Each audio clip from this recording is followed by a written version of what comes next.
Знам, че не го мислехте, но реших моят глас да го сменя с изкуствен интелект, но няма значение.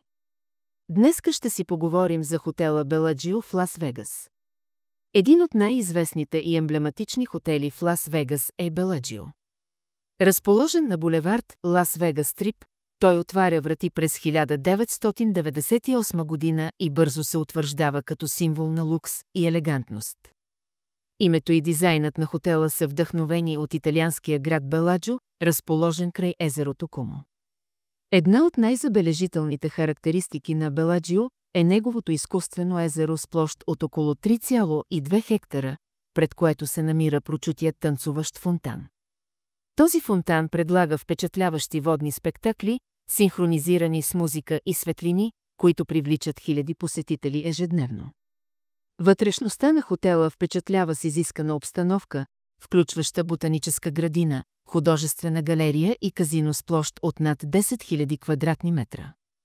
Беладжио е известен и с това, че е сред малкото хотели, удостоени с престижната награда 5 диаманта. През годините Беладжио се утвърждава като предпочитано място за развлечения, луксозно настаняване и изискана кухня, запазвайки своята репутация на един от водещите хотели в Лас-Вегас. През годините Беладжио е бил сцена на множество знаменитости, ексклузивни събития и филмови продукции.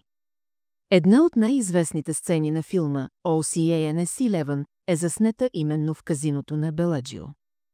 Хотелът е любим на много известни личности и често се посещава от световни звезди. Хотелът също така предлага разнообразие от кулинарни изживявания, като включва ресторанти с високи оценки и награди, управлявани от някои от най-известните готвачи в света.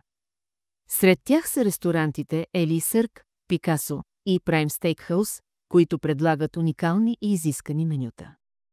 Не на последно място, Беладжио е дом и на шоуто на Сърк до Солайл водно шоу, което впечатлява с невероятни акробатики, артистичност и уникален декор. Това шоу е едно от най-популярните и дълго време се играе в Лас-Вегас. Хотел Беладжио продължава да бъде символ на изисканост и престиж в световния туристически сектор и привлича милиони посетители всяка година със своето луксозно обслужване и безброй забавления.